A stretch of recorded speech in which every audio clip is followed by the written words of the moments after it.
Number 1 सामना को आसिला सुजाता चिठी सुभद्रा योजना बीजेपी सरकार को मिलता बड़ सफलता पसर पटाइबा षड्यंत्र करुँच कि बीजेडी निज दोष को लुचाइबा जाए माँ मान नहीं राजनीति करुँच कि दल ए सब प्रश्न यही चिठी सामना को आसवा पर उठुची सेतेबेले मिशन शक्ति सचिव सुजाता कीर्तियन सबु जिलार मुख्य उन्नयन अधिकारी और जिला परिषद को लिखिले यही चिठी जो कम्युनिटी सपोर्ट स्टाफ को वर्धित इनिसेंटिव तो देवाक कहुई।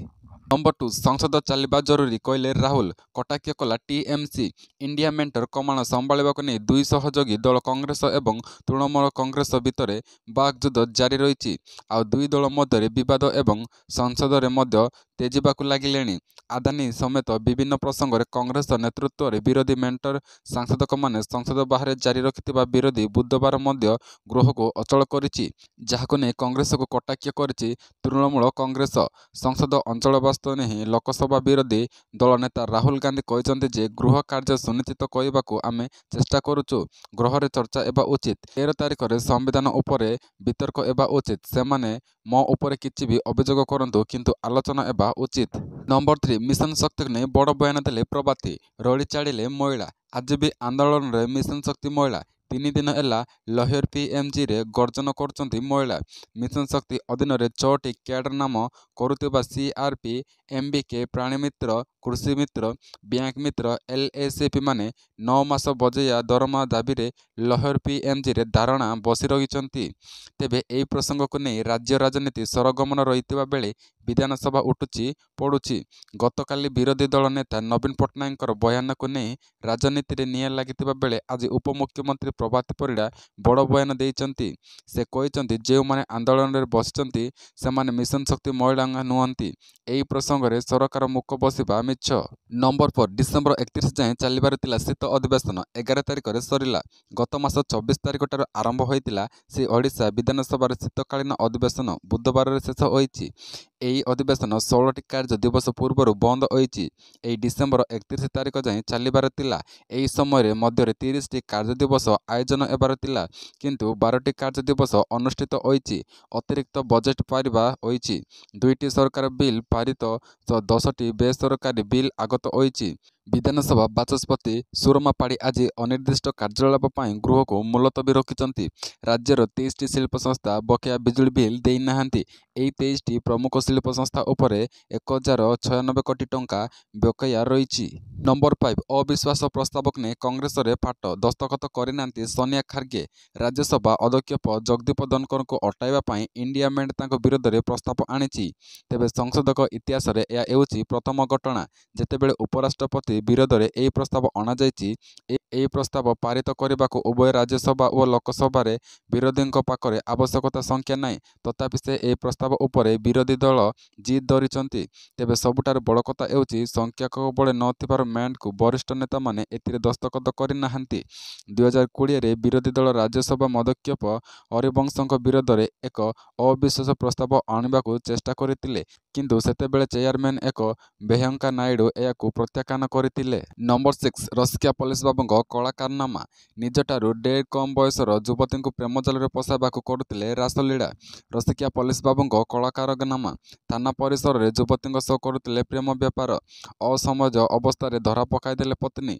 एभली सांघातिक अभियोग आसी कंधमाल कटगड़ थानार पांडी अधिकारी विरोध में अवसर में मात्र 2 मास पूर्व 19 वर्षीय युवती प्रेम जाल में पशाइबा बाबू जनक 3 मास धरी फोन रे कथा एबा परे आरंभ हो जाइतिला शारीरिक संपर्क थाना परिसर में चलीतिला अन्यतम काम तले चलुला थाना उपर एक कटरी चलुला रासलीला तेबे स्वामी को एभली कारनामा विषय जानीपारिथिले पांडी अधिकारी पत्नी। नंबर 7 बड़ निष्पत्ति बांग्लादेश को महंगा पड़ो भारत सह शत्रुता एवं भारत और बांग्लादेश मध्य संपर्क अत्यंत खराब हो जाइछि ଯେଉଁଠାରେ ବାଂଲାଦେଶ ମଧ୍ୟବର୍ତ୍ତୀକାଳୀନ ସରକାର ପୂର୍ବରୁ ଅନୁମୋଦିତ ବ୍ୟାଣ୍ଡ ୱିଡଥ୍ ଟ୍ରାନଜିଟ୍ ଚୁକ୍ତି ନାମକ ବାତିଲ କରିଛନ୍ତି। ଏଥିସହିତ ଭାରତ ମଧ୍ୟରେ କଳା କାର୍ଯ୍ୟାନୁଷ୍ଠାନ ମନୋଭାବରେ ଥିବା ଜଣାପଡ଼ିଛି। ଯଦି ଭାରତ ସହ ଏହି ଚୁକ୍ତି ଭଙ୍ଗ କରେ ତେବେ ସେଠାରେ ଥିବା ଲୋକମାନେ ଭୋକରେ ମରିବେ କାରଣ ଗହମ ଚିନି ଚାଉଳ ଚଣା ପିଆଜ ଏବଂ ଆଳୁଠାରୁ ପ୍ରାୟ 100 ପ୍ରକାର ଖାଦ୍ୟ ସାମଗ୍ରୀ ଭାରତରୁ ବାଂଲାଦେଶକୁ ପଠାଯାଏ। କୁହାଯାଉଛି ଯେ ବର୍ତ୍ତମାନ ଭାରତ ସରକାର ମଧ୍ୟ ହତାଶ ଅବସ୍ଥାରେ ଅଛନ୍ତି। ତେବେ ବାଂଲାଦେଶ ଭାରତ ପାଇଁ ନିକଟରେ କୌଣସି ଦିଗରେ ଉଦେଇବ ନାହିଁ, କିନ୍ତୁ ଏହା ସତ୍ତ୍ୱେ ବର୍ତ୍ତମାନ ମୋଦି ସରକାର କଠୋର ଆଭିମୁଖ୍ୟ ଗ୍ରହଣ କରିପାରନ୍ତି।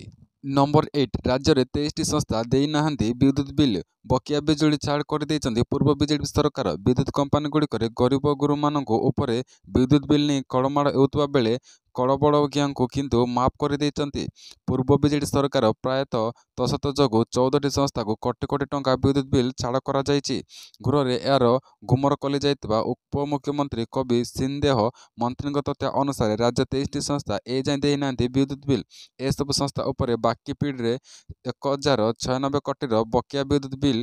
ଖାଲି ଏତିକି ନୁହେଁ, ପୂର୍ବ ବିଜେପି ସରକାର 10 ବର୍ଷ ଭିତରେ 14ଟି ବଡ଼ ଶିଳ୍ପ ସଂସ୍ଥାରେ 4097 କୋଟି ଟଙ୍କା ବକେୟା ବିଦ୍ୟୁତ୍ ବିଲ୍ ମାଫ କରିଦେଇଛନ୍ତି। ନମ୍ବର 9 ଗୃହରେ ଏ କ'ଣ ପ୍ରଶ୍ନ ପଚାରିଦେଲେ ବିଜେଡି ବିଧାୟକ, ହସିବାକୁ ଲାଗିଲେ ଭାଜପା ନେତା। ଆଜି ବିଧାନସଭାରେ ଦେଖାଦେଇଛି ଆଳୁ ଝୋଳ। ଆଳୁ ପ୍ରସଙ୍ଗକୁ ନେଇ ଗୃହରେ ମୁହାଁମୁହିଁ ହୋଇଛନ୍ତି କେନ୍ଦ୍ରାପଡ଼ାରେ ବିଜେପି ବିଧାୟକ ଗଣେଶ ବେହେରା ଓ ଉପମୁଖ୍ୟମନ୍ତ୍ରୀ କେବିନ୍ ସିଂହଦେଓ। ଆଳୁ ପ୍ରସଙ୍ଗ ଉଠାଇ ଭାଜପା ସରକାରଙ୍କୁ ବିଜେଡି ନେତା ଟାର୍ଗେଟ କରିଛନ୍ତି। ସେ କହିଛନ୍ତି, ଯାହାଫଳରେ ଆଳୁ ଉପରେ ଆଉ କେହି ନିର୍ଭରଶୀଳ ହେବେ ନାହିଁ କି ପ୍ରତିବର୍ଷ ସଙ୍କଟ ଦେଖାଯିବନି। ବିଜେପି ନେତାଙ୍କ ଏହି ପ୍ରଶ୍ନ ଶୁଣି ହଠାତ୍ ଭାଜପା ନେତାମାନେ ହସିବାକୁ ଲାଗିଥିଲେ।